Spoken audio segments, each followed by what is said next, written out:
మహిళా సాధికారతకు నిదర్శనంగా నిలుస్తున్న జాతీయ స్థాయి డ్వాక్రా బజార్, సంక్రాంతి సంబరాలు వంటి పలు ముఖ్యాంశాలతో కూడిన గుంటూరు జిల్లా సమాచార లేఖను ఇప్పుడు విందాము. గుంటూరు జిల్లాలోని ఆచార్య ఎన్జీ రంగా వ్యవసాయ విశ్వవిద్యాలయం, జాతీయ నూనె గింజల పరిశోధనా సంస్థ సంయుక్త ఆధ్వర్యంలో గత డిసెంబర్ 18న వికసిత్ కృషి సంకల్ప అభియాన్ కార్యక్రమ పరిశోధనా ప్రణాళికను రాష్ట్ర స్థాయి కార్యశాలలో ఆవిష్కరించారు. రాష్ట్రంలోని వివిధ జాతీయ పరిశోధనా స్థానాల ప్రతినిధులు, పరిశోధనా సంస్థల ప్రతినిధులు పాల్గొన్న ఈ వర్క్షాప్లో నోడల్ అధికారి డాక్టర్ ఆర్కే మాధుర్ మాట్లాడుతూ, రానున్న 5 సంవత్సరాల కాలానికి రాష్ట్రంలో వరి, మొక్కజొన్న, పత్తి, మిరప, అపరాలు మొదలగు పంటలతో పరిశోధనా ప్రణాళికలను కేంద్ర ప్రభుత్వానికి పంపుతామని తెలిపారు. గుంటూరు నగరపాలక సంస్థ పరిధిలో 1600 కిలోమీటర్ల సామర్థ్యం గల మంచినీటి రిజర్వాయర్ నిర్మాణానికి కేంద్ర గ్రామీణాభివృద్ధి, కమ్యూనికేషన్ శాఖల సహాయ మంత్రి డాక్టర్ పెమ్మసాని చంద్రశేఖర్ డిసెంబర్ 21న శంకుస్థాపన చేశారు. ఈ సందర్భంగా మంత్రి మాట్లాడుతూ, పాత రిజర్వాయర్ల పరిశుభ్రతకు, తద్వారా నగరవాసుల ఆరోగ్యానికి ప్రథమ ప్రాధాన్యతనిస్తున్నామని తెలిపారు.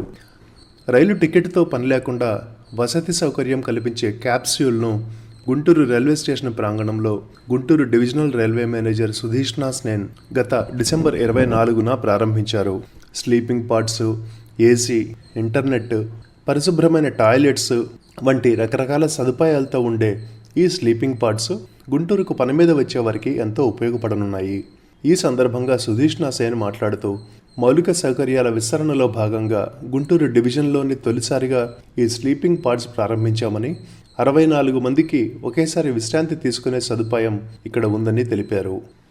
రాష్ట్ర సాంఘిక సంక్షేమ శాఖ మంత్రి డాక్టర్ డోలా శ్రీ బాలవీరాంజనేయ స్వామి ఈ జనవరి 7న గుంటూరు నగరంలోని సామాజిక పరివర్తన బాలికల కళాశాల వసతి గృహాన్ని ఆకస్మిక తనిఖీ చేశారు.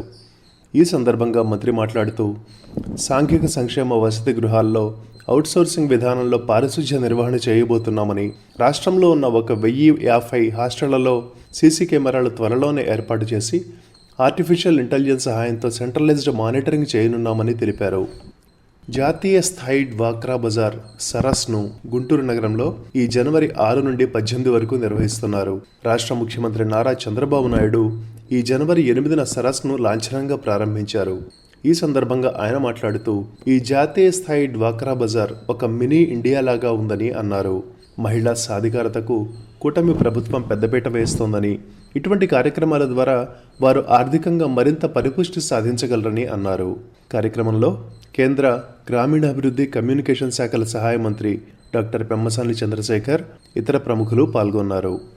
గుంటూరు నగరంలోని ఎన్టీఆర్ స్టేడియంలో, అలాగే పాత గుంటూరులో కూడా సంక్రాంతి సంబరాలను గుంటూరు నగరపాలక సంస్థ ఆధ్వర్యంలో ఘనంగా నిర్వహిస్తున్నారు.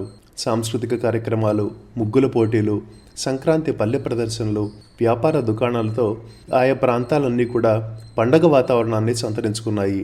చిన్నపిల్లలకు ఆటవిడుపుగా ఉండేలా గాలిపటాలు, రంగుల రాట్నాలు వంటివి కనువిందు చేస్తున్నాయి.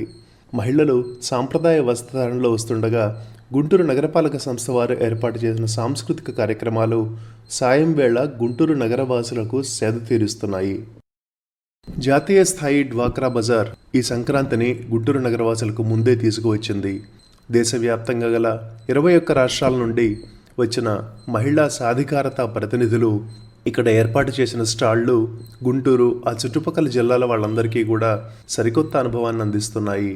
సాంస్కృతిక కార్యక్రమాలు సాయం వేళ సరికొత్త అనుభూతిని అందిస్తుండగా, వినోద ప్రాంగణాలు వారాంతాలలో సుమారు 1,00,000 మంది ప్రజలకు పైగా సరస్ వైపు ఆకర్షిస్తున్నాయి.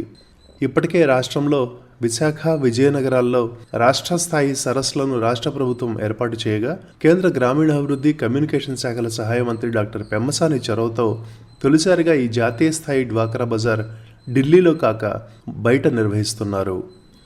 గుంటూరు జిల్లా సమాచార లేఖ మీకు అందించిన వారు ముదిగొండ రవిశంకర్, గుంటూరు.